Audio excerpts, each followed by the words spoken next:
구룡포, 짠내 가득한 바닷바람과 갈매기 소리가 일상처럼 배경이 되는 포항의 작은 항구 마을.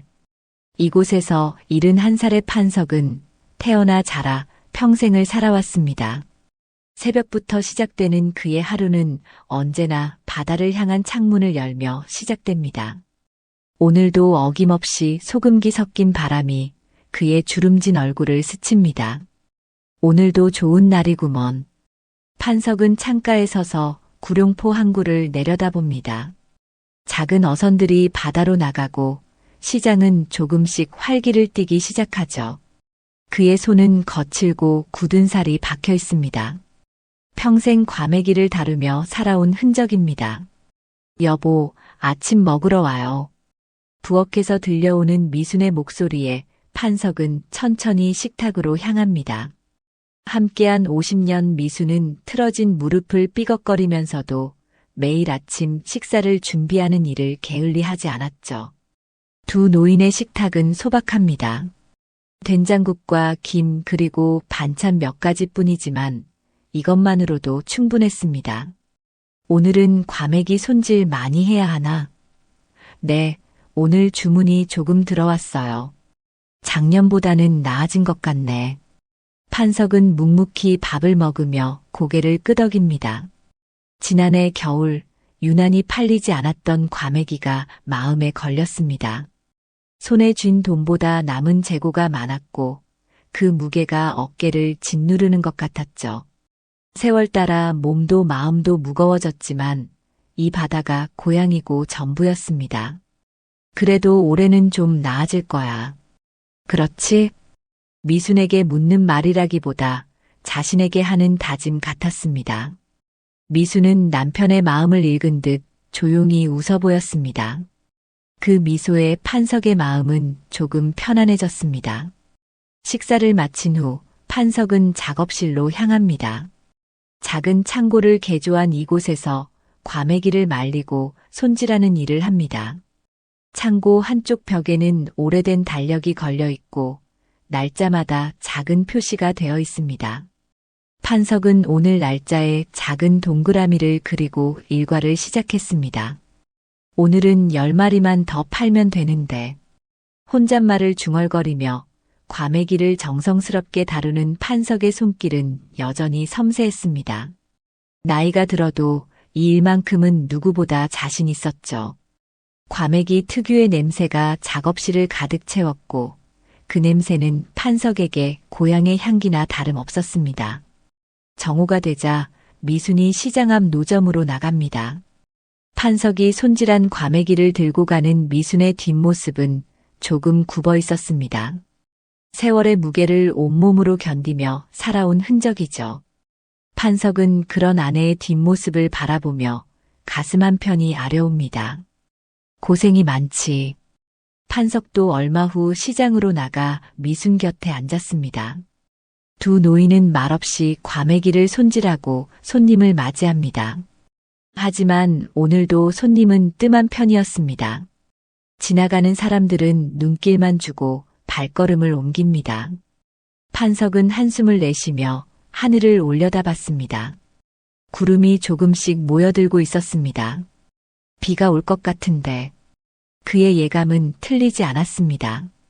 라디오에서는 태풍 예보가 나왔고 시장 사람들 사이에서도 태풍 소식이 번져나갔습니다. 판석은 서둘러 과메기를 정리하고 집으로 돌아갈 채비를 합니다. 집에 있는 방수포와 처마 보강제가 충분할지 걱정되었죠. 먼저 들어가. 나는 방수포 좀 더 사올게. 태풍 예보가 나온 여름날. 먹구름이 몰려오고 시장에는 소란이 번졌습니다. 판석은 방수포와 집 처마 보강제를 든 채 집으로 향하는 길이었습니다. 하늘은 점점 더 어두워지고 바람도 제법 거세졌죠. 해변가 쪽에서는 어선들이 일제히 피항 준비를 하는 모습이 보였습니다. 이러다 큰일 나겠는데. 판석은 발걸음을 서둘렀습니다. 미순이 혼자 집에서 걱정하고 있을 텐데 하는 생각에 마음이 급했습니다. 골목을 돌아 언덕길로 접어들 때였습니다. 끙. 무언가 낑낑대는 소리에 판석은 걸음을 멈췄습니다. 소리는 길 옆 버려진 컨테이너 상자 근처에서 들려왔습니다.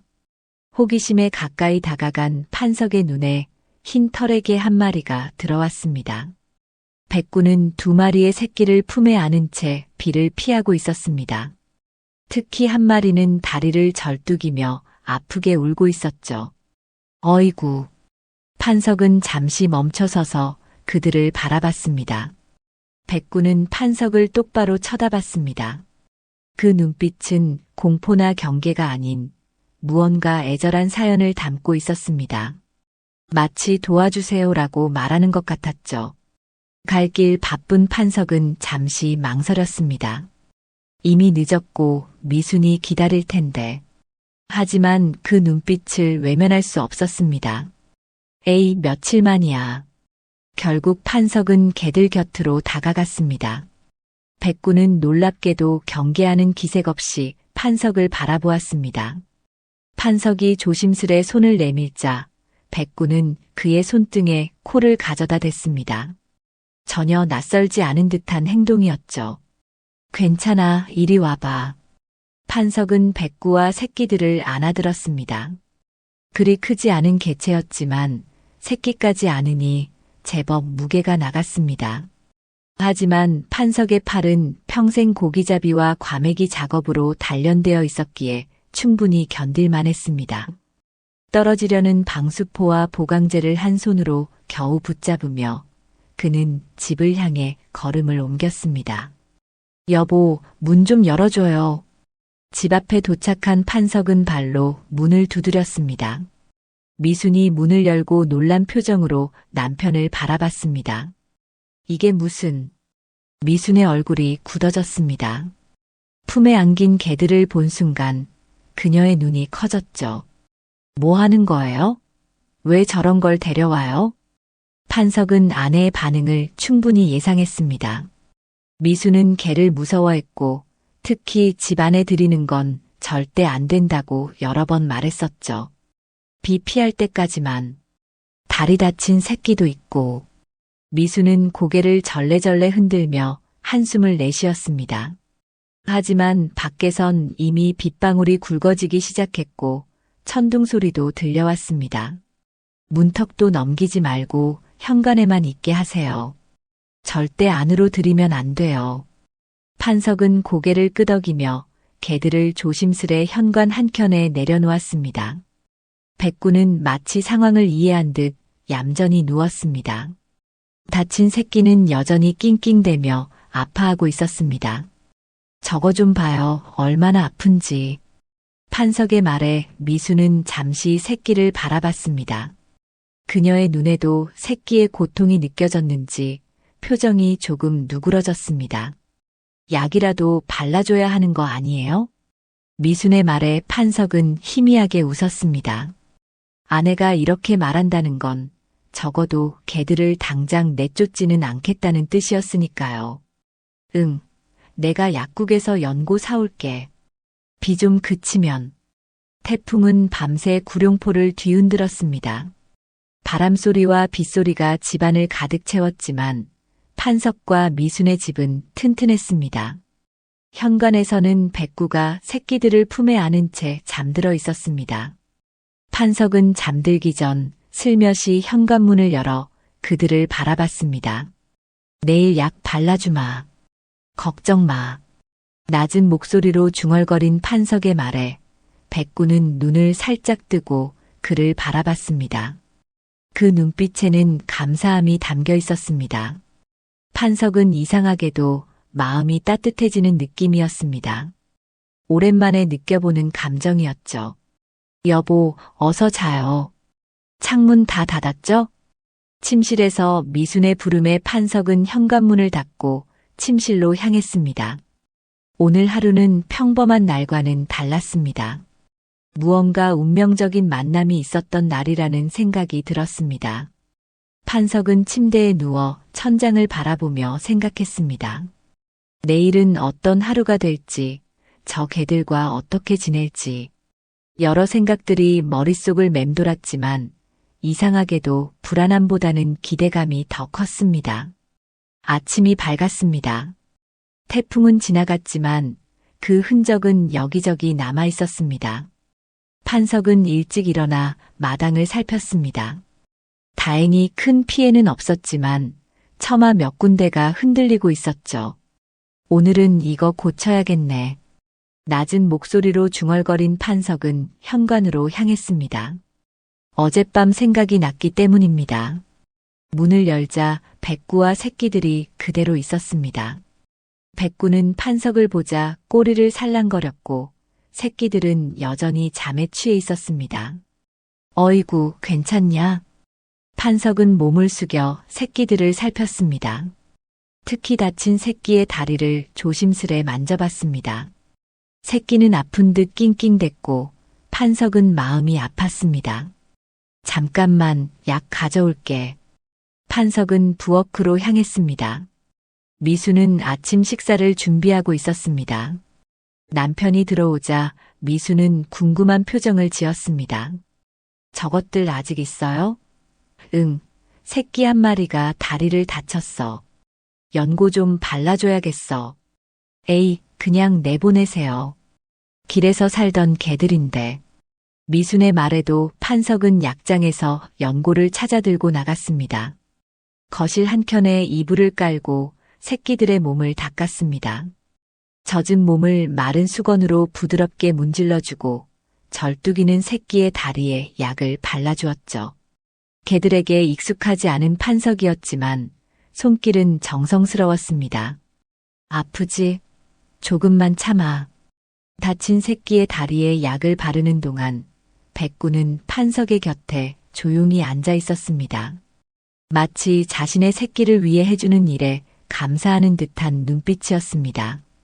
판석은 이상하게도 그 눈빛이 마음에 들어왔습니다. 여보, 밥 먹어요. 미순의 부름에 판석은 개들에게 물과 남은 밥을 조금 담아주고 식탁으로 향했습니다. 미수는 거실 한켠에 깔린 이불과 개들을 바라보다가 한숨을 쉬었습니다. 며칠 만이라면서요? 저것들 언제 내보낼 거예요? 다리가 나으면. 일주일만 봐주자. 판석의 말에 미수는 더 이상 뭐라 하지 않았습니다. 50년을 함께 살아온 동안 남편이 한번 마음먹으면 쉽게 바꾸지 않는다는 걸 잘 알았기 때문입니다. 그렇게 며칠이 지났습니다. 판석은 매일 아침 저녁으로 새끼의 다리에 약을 발라주고 깨끗한 물과 먹을 것을 챙겨주었습니다. 저 녀석들 이름이라도 지어줘야 하지 않을까? 어느 날 저녁 판석은 미순에게 물었습니다. 미순은 처음엔 어이없다는 표정을 지었지만 이내 웃음을 참지 못했습니다. 정 그렇게 마음에 들면 우리 집에 살게 하시든가요? 정말? 그래도 돼. 뭐 어쩌겠어요. 당신이 그렇게 좋아하는데. 판석은 오랜만에 환하게 웃었습니다. 그러는 사이 백구는 판석의 옆에 바짝 붙어 따르게 되었고 새끼들도 집 안을 오물거리며 다니는 것이 익숙해졌습니다. 처음엔 벌벌 떨던 미순도 백구가 주방 앞에서 꼬리치며 기다리는 모습을 보며 슬며시 미소를 지었습니다. 여보, 저 애들이 밥 먹는 시간을 아는 것 같아요. 내가 밥 준비할 때면 어김없이 저렇게 기다리네. 미순의 말에 판석은 흐뭇하게 웃었습니다. 그도 느낀 것이었습니다. 백구는 특히 영리했고 미순의 행동을 유심히 관찰하는 듯 했습니다. 그리고 미순이 혼자 있을 때면 어김없이 그녀의 곁에 앉아 있었죠. 저 녀석, 꽤 똑똑한가 봐. 일주일 후 다친 새끼는 어느새 절뚝임 없이 뛰어다니게 되었습니다. 판석의 정성 덕분이었죠. 이제 약속대로 개들을 내보낼 시간이었지만 판석은 마음 한편이 무거웠습니다. 어느새 그들은 판석과 미순의 일상 속에 자리 잡았기 때문입니다. 여보, 이름이라도 지어주고 보내자. 저녁 식사를 마치고 판석은 조심스레 미순에게 말을 꺼냈습니다. 미순은 잠시 생각하다가 웃음을 지었습니다. 태풍 오는 날 데려왔잖아요. 태풍이라고 하면 어때요? 판석은 웃으며 고개를 끄덕였습니다. 그렇게 백구는 태풍이라는 이름을 얻게 되었고 두 새끼는 바람이와 파도라고 부르기로 했습니다. 그리고 그날 밤 미수는 놀라운 제안을 했습니다. 여보, 그냥 저 애들 우리가 키우는 게 어때요? 당신도 좋아하고 나도 이제 익숙해졌는데. 판석은 놀란 표정을 감추지 못했습니다. 개를 무서워하던 미순이 이런 말을 하다니 정말 예상치 못한 일이었죠. 진짜? 정말 괜찮아? 네, 괜찮아요. 태풍이가 참 영리해서 마음에 들어요. 그리고 당신이 오랜만에 웃는 모습을 보니까 나도 좋네요. 미순의 말에 판석은 가슴이 따뜻해지는 느낌이었습니다. 그렇게 태풍이네 가족은 판석과 미순의 집에 머물게 되었고 집안에 활기가 돌기 시작했습니다. 태풍이네 가족이 판석과 미순의 집에 자리 잡은 지 한 달이 지났습니다. 이제 개들은 완전히 집안의 일원이 되었습니다. 아침이면 태풍이가 판석을 깨우고 새끼들은 마당을 뛰어다니며 활기를 불어넣었죠. 특히 다리를 다쳤던 파도는 이제 어느 새끼보다 빠르게 달릴 수 있게 되었습니다. 여보, 오늘은 과메기 시장에 같이 나가볼까요? 아침 식사를 마치고 판석이 물었습니다. 날씨가 좋았고 오늘은 시장이 북적일 것 같았습니다. 미수는 기꺼이 고개를 끄덕였습니다. 그럴까요? 태풍이도 데려갈 거예요? 그래, 태풍이도 데려가자. 사람들이 좋아할 것 같아. 그렇게 판석과 미순, 그리고 태풍이는 함께 시장으로 향했습니다. 새끼들은 아직 어려 집에 두고 갔지만 태풍이는 마치 자신의 임무를 아는 듯 자랑스럽게 판석과 미순을 따라 걸었습니다.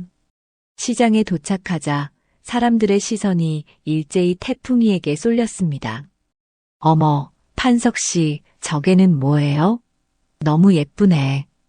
태풍이라고 한 달 전에 우리 집에 왔어. 판석의 말에 주변 상인들이 관심을 보였습니다. 순백색의 태풍이는 분명 눈에 띄는 존재였고 그 영리함은 금방 사람들의 마음을 사로잡았습니다. 태풍이는 판석의 과메기 노점 앞에 앉아 지나가는 손님들을 바라보았습니다. 그 모습이 어찌나 귀여운지 사람들은 저절로 발걸음을 멈추고 다가왔습니다. 이게 정말 똑똑해 보이네요. 과메기 좀 살게요. 네, 감사합니다. 오늘 아침에 말린 거라 특히 맛있을 겁니다. 희한하게도 그날 판석의 과메기는 평소보다 2배나 많이 팔렸습니다. 태풍이의 덕분인지 사람들은 판석의 노점에 모여들었고 과메기를 사가면서도 태풍이를 쓰다듬거나 사진을 찍었습니다. 미수는 놀란 표정으로 판석을 바라봤습니다. 여보, 오늘 장사가 잘 되네요. 그러게. 태풍이 덕분인가? 판석은 미소 지으며 태풍이의 머리를 쓰다듬었습니다. 태풍이는 마치 이해한 듯 꼬리를 흔들었죠. 그날 이후로 판석은 매일 태풍이를 데리고 시장에 나갔습니다. 그리고 신기하게도 과메기는 날이 갈수록 더 잘 팔렸습니다. 단골 손님이 늘고 시장 사람들 사이에서 판석 내 과메기가 복덩이 과메기로 불리기 시작했습니다. 판석 아저씨네 과메기는 복이 들어있다더라. 저 하얀 개가 복을 물고 왔대. 이런 소문이 퍼지면서 판석의 과메기는 구룡포에서 가장 인기 있는 상품이 되었습니다. 예전에는 팔리지 않아 걱정했던 것이 무색할 정도로 이제는 오히려 물량이 부족할 정도였죠. 여보, 이제 과메기 재고가 거의 없어요. 내일은 더 많이 준비해야겠어요. 미순의 말에 판석은 기쁨을 감추지 못했습니다. 올해는 정말 다른 해였습니다. 작년까지만 해도 남은 재고가 많아 마음이 무거웠는데 이제는 과메기가 부족할 정도니 말입니다. 판석은 그 모든 것이 태풍이 덕분이라고 생각했습니다. 태풍이, 너 정말 복덩이구나. 귀가 길 판석은 태풍이의 등을 쓰다듬으며 말했습니다. 태풍이는 마치 대답하듯 짧게 짖었고 그 소리에 판석과 미수는 웃음을 터뜨렸습니다. 이제 그들의 웃음소리는 구룡포의 바다소리만큼이나 자연스러운 것이 되었습니다. 그렇게 가을이 오고 겨울이 찾아왔습니다. 그의 겨울 과메기는 그 어느 해보다 잘 팔렸습니다. 판석과 미수는 오랜만에 여유로운 겨울을 보내게 되었고 태풍이와 새끼들 덕분에 집안은 항상 따뜻했습니다. 바람이와 파도는 이제 어엿한 성견이 되어가고 있었고 태풍이는 여전히 판석의 곁을 지켰습니다. 올해는 정말 좋은 해였네.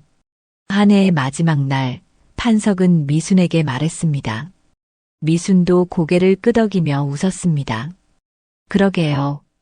태풍이가 우리 집에 온 뒤로 모든 게 달라진 것 같아요. 판석은 마루에 누워있는 태풍이를 바라봤습니다. 태풍이는 마치 그 말을 이해한 듯 눈을 반짝이며 판석을 바라봤죠. 판석은 태풍이가 자신의 집에 온 것이 단순한 우연이 아니라고 생각했습니다. 마치 운명처럼 느껴졌습니다. 새해에도 좋은 일이 많겠지? 판석의 물음에 미수는 희미하게 웃으며 대답했습니다. 그럼요. 우리에겐 이제 태풍이가 있잖아요. 그렇게 새해가 밝았습니다. 판석과 미순, 그리고 태풍이네 가족에게 새해는 더 많은 기쁨을 가져다 줄 것만 같았습니다. 봄이 찾아왔습니다. 구룡포의 바다는 겨울의 차가움을 벗고 조금씩 따스함을 되찾아갔습니다. 판석과 미순의 집 마당에는 작은 꽃들이 피어나기 시작했고 태풍이와 바람이, 파도는 그 꽃들 사이를 뛰어다니며 즐거워했습니다. 판석은 마당 한켠에 작은 텃밭을 일구고 있었습니다. 미순이 좋아하는 상추와 고추를 심기 위해서였죠. 여보, 점심 먹으러 오세요.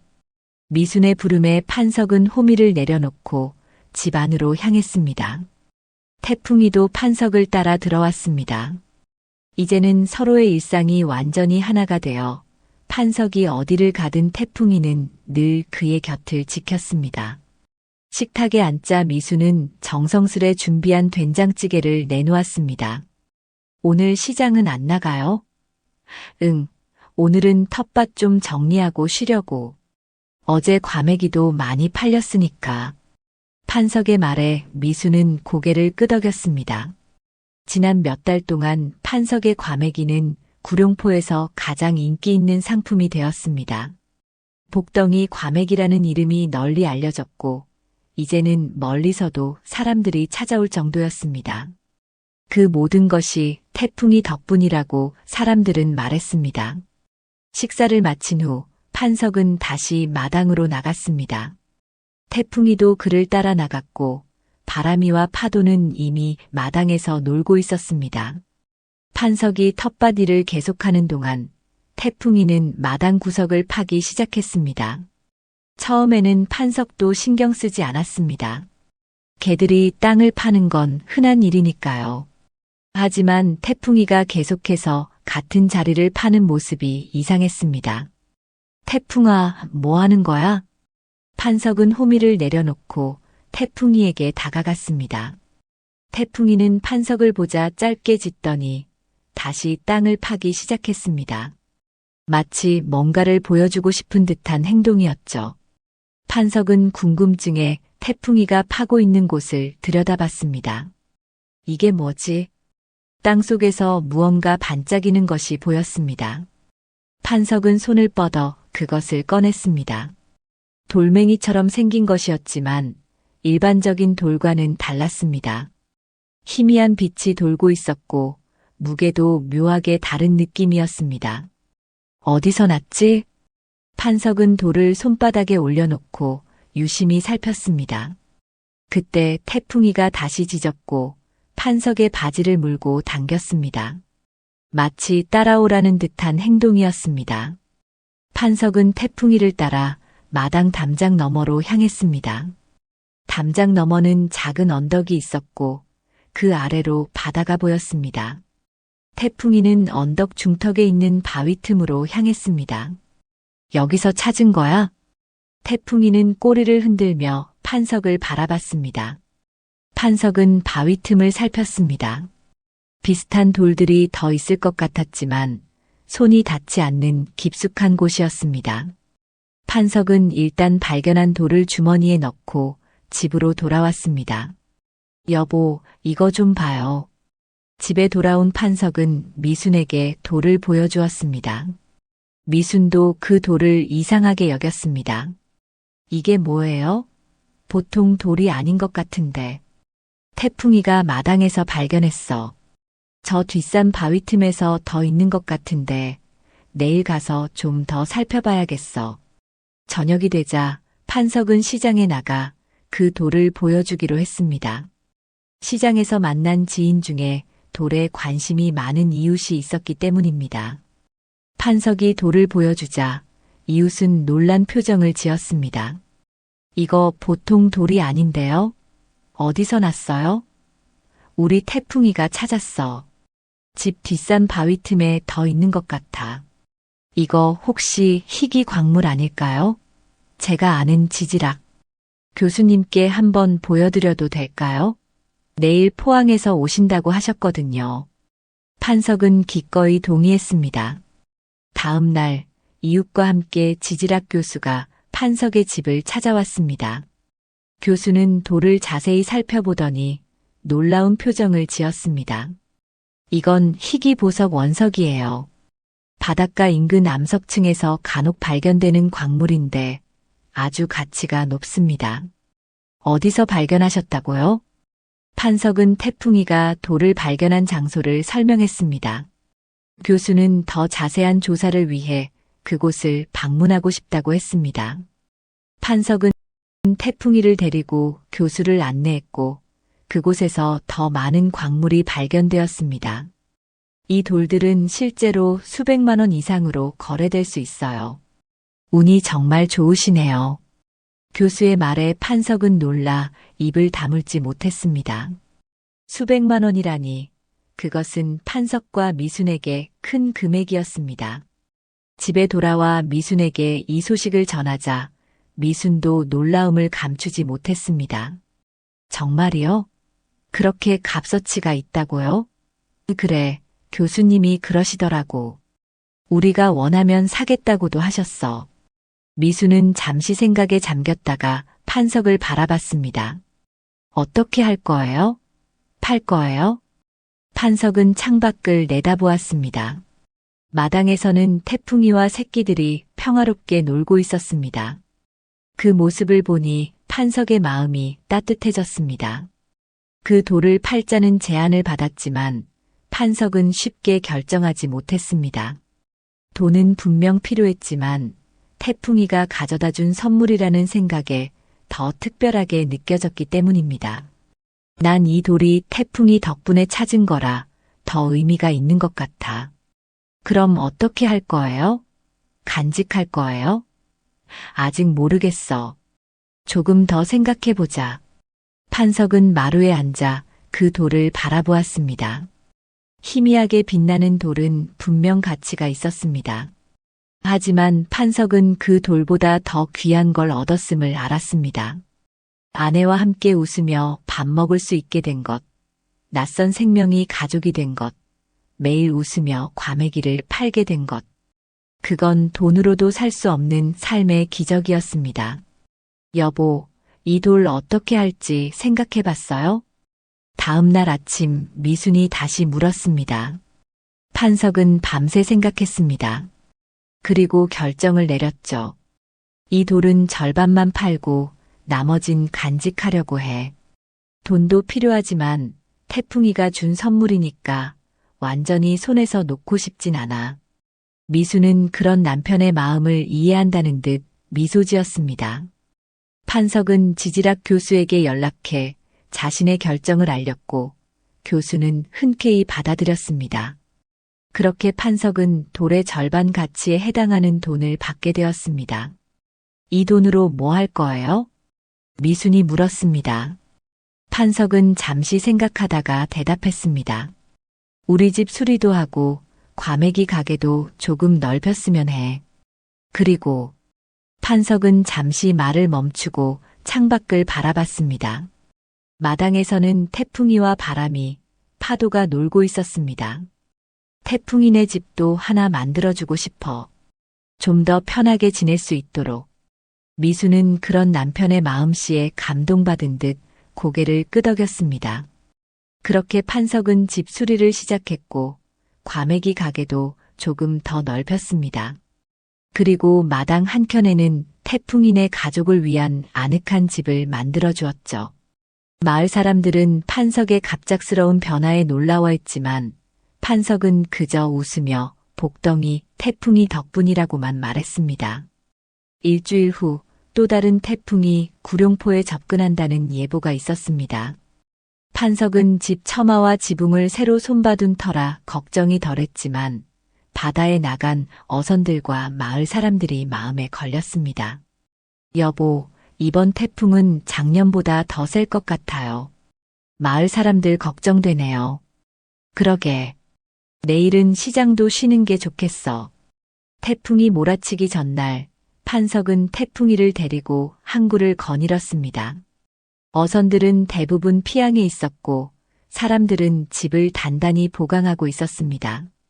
바닷가에 앉은 판석에게 태풍이는 또 무언가를 물고 왔습니다. 이번엔 낡은 지갑이었습니다. 이건 또 뭐냐? 판석은 지갑을 받아들었습니다. 바닷물에 젖었지만 아직 형태는 유지하고 있었죠.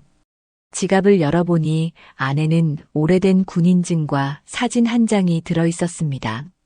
사진 속에는 젊은 남자와 여자, 그리고 어린 아이가 있었습니다. 사진 뒷면에는 날짜와 함께 사랑하는 내 가족에게라는 문구가 적혀 있었습니다. 이건 누구의 것이지? 판석은 군인증을 자세히 살폈습니다. 이름은 김민호였고 생년월일로 봐서는 지금 80이 넘었을 나이였습니다. 판석은 그 이름이 어디서 들어본 것 같다고 생각했습니다. 구룡포에 오래 산 사람들 중에 그런 이름의 어르신이 있었던 것 같았죠. 태풍아, 이건 어디서 찾았어? 태풍이는 다시 바다 쪽을 향해 짖었습니다. 판석은 지갑을 주머니에 넣고 집으로 돌아왔습니다. 집에 돌아온 판석은 미순에게 지갑에 대해 이야기했습니다. 이 지갑의 주인을 찾아줘야 할 것 같아. 아직 살아계시다면 굉장히 소중한 물건일 테니까. 김민호. 맞아요. 마을 북쪽에 사시는 할아버지 아닌가요? 전쟁 때 가족을 잃으셨다는. 미순의 말에 판석은 손가락을 딱 소리나게 쳤습니다. 맞습니다. 구룡포 북쪽 언덕에 혼자 사시는 김민호 할아버지. 젊을 때 군인으로 참전했다가 돌아왔을 때 가족을 잃으셨다는 슬픈 사연을 가진 분이었습니다. 마을 사람들은 그가 홀로 살면서도 매일 바다를 바라보며 누군가를 기다린다고 했습니다. 내일 태풍이 지나가면 찾아뵈어야겠어. 그날 밤 태풍은 구룡포를 강타했습니다. 바람소리와 빗소리가 온 밤을 채웠지만 판석의 집은 새로 손본 덕분에 별 피해 없이 지나갔습니다.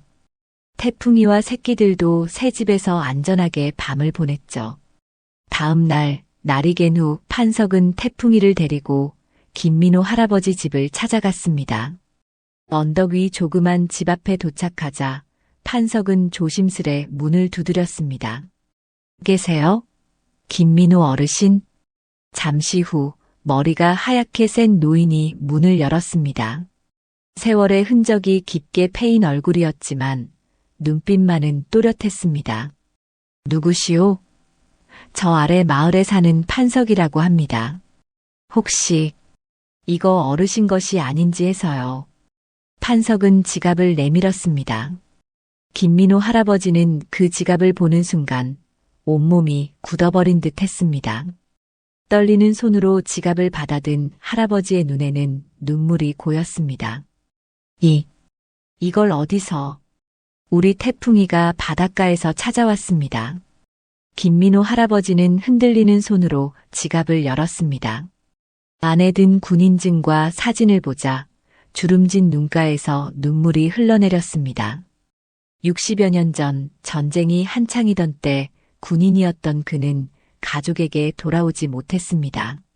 그가 돌아왔을 때 마을은 폐허가 되어 있었고 가족은 행방불명이었죠. 이건 내가 군에 입대하던 날 아내와 아들과 찍은 사진이요. 내가 가족을 잃기 전에 마지막 추억이지. 할아버지의 목소리는 떨렸고 눈물은 마르지 않았습니다. 판석은 할아버지의 슬픔에 마음이 아팠습니다. 태풍이는 조용히 그들 곁에 앉아 있었습니다. 어르신, 혹시 이 지갑이 어디 있었는지 아세요? 내가 전장에서 항상 가슴에 품고 다녔던 거요. 부상을 입고 후송될 때 잃어버렸는데. 이게 어떻게? 할아버지는 믿기지 않는다는 듯 지갑을 바라봤습니다. 수십 년 동안 바닷속에 있었을 텐데 어떻게 지금 발견된 것인지 이해하기 힘들었습니다. 우리 태풍이가 어제 바닷가에서 물고 왔습니다. 마치 어르신을 위한 선물처럼 말이죠. 판석의 말에 할아버지는 태풍이를 바라봤습니다. 태풍이는 할아버지를 향해 다가가더니 그의 손을 하찼습니다. 그 순간 할아버지의 얼굴에 작은 미소가 번졌습니다. 참 신기한 일이구먼. 수십 년 동안 잃어버렸던 내 보물을 이렇게 다시 만나다니. 할아버지는 태풍이의 머리를 쓰다듬었습니다. 태풍이는 마치 할아버지의 마음을 이해한 듯 가만히 있었습니다. 어르신, 시간 되시면 우리 집에 한번 놀러 오세요. 차라도 한 잔 대접하고 싶습니다. 그래야겠구먼. 이런 귀한 선물을 가져다 준 개를 키우는 집이 어떤지 궁금하네. 그날 이후 김민호 할아버지는 종종 판석의 집을 찾아왔습니다. 할아버지는 태풍이와 특별한 우정을 쌓아갔고 마을 사람들에게 태풍이가 자신의 소중한 추억을 되찾아준 이야기를 들려주었습니다. 그 이야기는 마을 전체에 퍼졌고 태풍이는 동네 복덩이로 불리며 마을의 마스코트가 되었습니다. 판석 씨, 저게는 정말 특별한 것 같아요. 복을 가져다 주는 것 같다니까요. 그러게요. 태풍이가 우리 집에 온 후로 모든 게 달라졌어요. 시장 사람들의 말에 판석은 웃으며 대답했습니다. 태풍이가 온 후로 정말 많은 것이 달라졌습니다. 과메기 장사는 번창했고 희귀 광물을 발견한 덕분에 집도 수리할 수 있었습니다. 무엇보다 김민호 할아버지와 같은 새로운 인연을 만날 수 있었습니다. 그해 가을 마을에서는 구룡포 축제가 열렸습니다. 축제의 하이라이트는 태풍이와 복덩이 과메기 이야기를 담은 작은 연극이었습니다. 마을 아이들이 준비한 연극에는 판석과 미순, 그리고 태풍이의 이야기가 담겨 있었습니다. 판석은 무대 앞자리에 앉아 그 모습을 바라보며 가슴이 뭉클해졌습니다. 여보, 우리 이야기가 연극이 되다니 믿어지지 않네요. 미순의 말에 판석은 고개를 끄덕였습니다. 정말 믿기지 않은 일이었습니다. 불과 1년 전만 해도 그저 평범한, 어쩌면 조금은 외로운 노부부였는데 말이죠. 연극이 끝나고 마을 이장은 판석과 미순, 그리고 태풍이를 무대 위로 불렀습니다. 사람들의 박수 속에 그들은 무대에 올랐고 태풍이는 마치 자신이 주인공인 것을 아는 듯 당당하게 걸었습니다.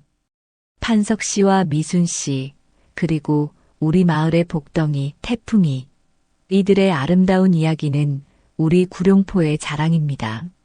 앞으로도 많은 사랑 부탁드립니다. 이장의 말에 사람들은 다시 한번 뜨거운 박수를 보냈습니다. 판석은 태풍이를 바라보며 생각했습니다. 태풍이 몰아치던 그날, 만약 자신이 그냥 지나쳤다면 어땠을까? 이런 행복은 느끼지 못했을 것입니다. 축제가 끝나고 집으로 돌아가는 길, 판석과 미수는 태풍이와 함께 바닷가를 거닐었습니다. 가을바람이 살랑이는 저녁, 바다는 평화로웠습니다. 태풍이는 앞서 걸으며 때때로 돌아보곤 했죠. 여보, 행복하죠? 미순의 물음에 판석은 고개를 끄덕였습니다.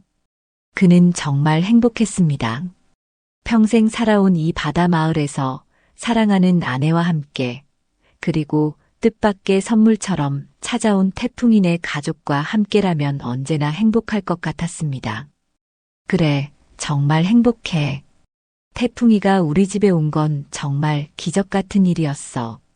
판석의 말에 미수는 미소 지었습니다. 태풍이는 마치 그 말을 이해한 듯 꼬리를 흔들며 두 사람에게 다가왔습니다. 판석은 태풍이의 머리를 쓰다듬으며 생각했습니다. 기적이란 거창한 게 아닙니다. 비 오는 날 돌아서지 않은 발걸음이었을 뿐입니다. 구룡포의 바다는 겨울을 맞이하며 또 다른 모습을 보여주고 있었습니다.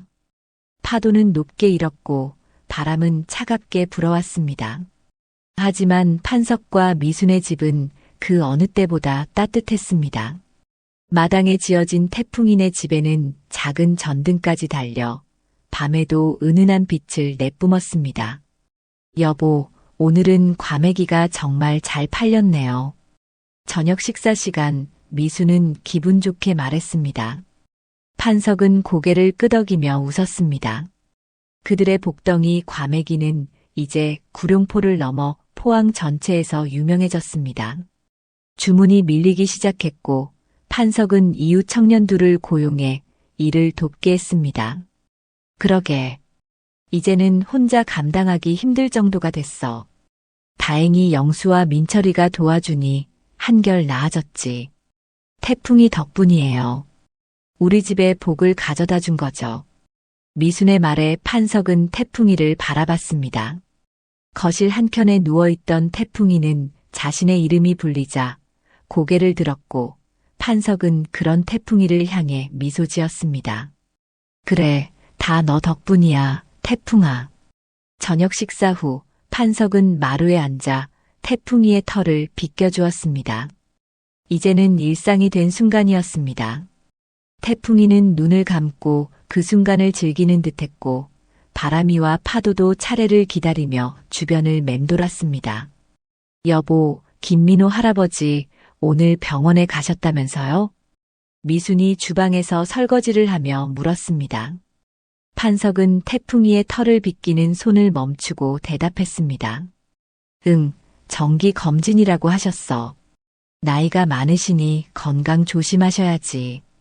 김민호 할아버지는 이제 판석과 미순에게 가족 같은 존재가 되었습니다. 일주일에 두세 번은 그들의 집을 찾아와 이야기를 나누고 태풍이와 시간을 보냈습니다. 할아버지는 태풍이가 자신의 지갑을 찾아준 것을 항상 고맙게 여겼고 태풍이에게 특별한 애정을 보였습니다. 내일은 할아버지 모시고 바닷가 가기로 했어. 할아버지가 젊었을 때 자주 가셨던 곳이 있다고 하시더라고. 좋을 것 같네요. 저도 같이 갈까요? 그럼 더 좋지. 점심도 같이 먹고 오자. 판석과 미순의 대화를 듣고 있던 태풍이는 마치 내일의 계획을 이해한 듯 꼬리를 흔들었습니다. 그런 태풍이를 보며 판석은 다시 한번 생각했습니다. 태풍이는 단순한 개가 아니었습니다. 그는 판석과 미순의 삶에 찾아온 작은 기적이었습니다. 다음 날 판석과 미순은 김민호 할아버지를 모시고 바닷가로 향했습니다. 태풍이도 함께였죠. 할아버지가 안내한 곳은 구룡포 끝자락에 있는 작은 바위 해변이었습니다. 그곳에서 할아버지는 옛 이야기를 들려주었습니다. 내가 18살 때 아내를 처음 만난 곳이 바로 여기였어. 그때만 해도 이 해변은 모래가 많았지. 우리는 여기서 조개도 잡고 이야기도 나누었지. 할아버지의 눈에는 옛 추억이 어려 있었습니다. 판석과 미수는 조용히 그 이야기를 들었고 태풍이는 할아버지 곁에 앉아 있었습니다. 이렇게 오랜만에 이곳에 와보니 모든 게 변했어. 하지만 바다만큼은 그대로구먼. 할아버지의 말에 판석은 고개를 끄덕였습니다. 바다는 변함없이 그곳에 있었습니다. 세월이 흐르고 사람들이 변해도 바다는 항상 그 자리를 지키고 있었죠. 점심시간이 되자 미수는 준비해온 도시락을 펼쳤습니다. 김밥과 유부초밥, 그리고 할아버지가 좋아하는 떡갈비까지. 바닷가에서 먹는 점심은 그 어느 때보다 맛있었습니다. 미순 씨, 이 음식 정말 맛있네. 이런 따뜻한 정성이 그리웠어. 할아버지의 말에 미수는 부끄러운 듯 웃었습니다. 판석은 그런 아내가 자랑스러웠습니다. 미수는 항상 다른 사람을 배려하고 정성을 다했습니다. 그런 미순과 함께할 수 있어 판석은 행복했습니다. 점심을 먹은 후 태풍이는 해변을 뛰어다니기 시작했습니다. 바람이와 파도는 집에 두고 왔지만 태풍이는 혼자서도 즐겁게 놀았습니다. 때때로 물가에 다가가 파도와 장난치기도 하고 모래 위를 달리기도 했습니다. 저 녀석 정말 행복해 보이는구먼. 할아버지의 말에 판석은 웃으며 대답했습니다. 네, 태풍이는 바다를 정말 좋아해요. 아마 바다에서 태어났나 봐요. 그럴지도 모르지. 하지만 이제는 너희와 함께여서 더 행복할 거야. 해가 저물기 시작할 무렵 그들은 집으로 돌아가기로 했습니다. 돌아가는 길 태풍이는 앞서 걸으며 때때로 뒤를 돌아보곤 했습니다. 마치 그들을 안내하는 듯한 모습이었죠. 집에 도착한 후 판석은 마당에 앉아 저녁 노을을 바라봤습니다. 구룡포의 저녁 노을은 특히 아름다웠습니다. 붉은 빛이 바다 위로 퍼지며 마치 바다가 불타는 듯한 광경을 만들어냈죠.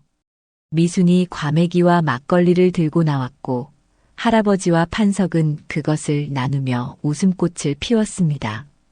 태풍이도 그들 곁에 앉아 때때로 건네지는 과메기 조각을 맛있게 먹었습니다.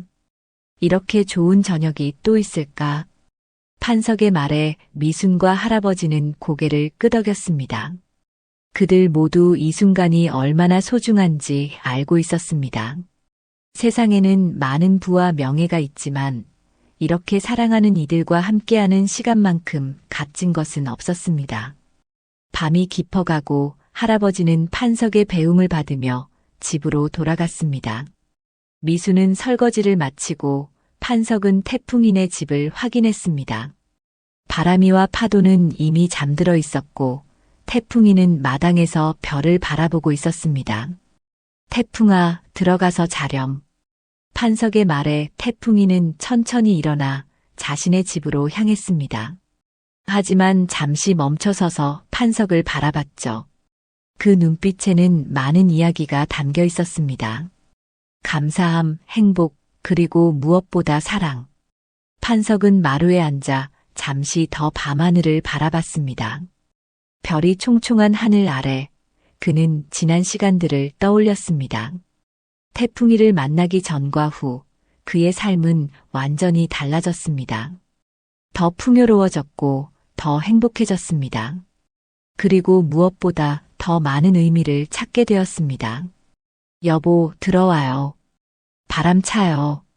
미순의 부름에 판석은 천천히 일어났습니다. 마당을 한 번 더 둘러보고 집 안으로 들어갔습니다. 따뜻한 불빛이 그를 반겼고 미순의 미소가 그를 기다리고 있었습니다. 기적이란 건 거창한 게 아니에요. 비 오는 날 돌아서지 않은 발걸음이었을 뿐이죠. 우리 모두에게는 그런 순간이 있습니다. 선택의 순간, 망설임의 순간. 그때 내딛는 작은 한 걸음이 때로는 삶을 바꾸기도 합니다. 태풍이는 내게 찾아온 기적이었습니다. 하지만 사실 그 기적을 만든 것은 바로 나 자신이었을지도 모릅니다. 그날 비를 맞으며 떨고 있던 그들에게 손을 내밀었던 나의 작은 용기가 내 삶의 가장 큰 축복이 되었으니까요.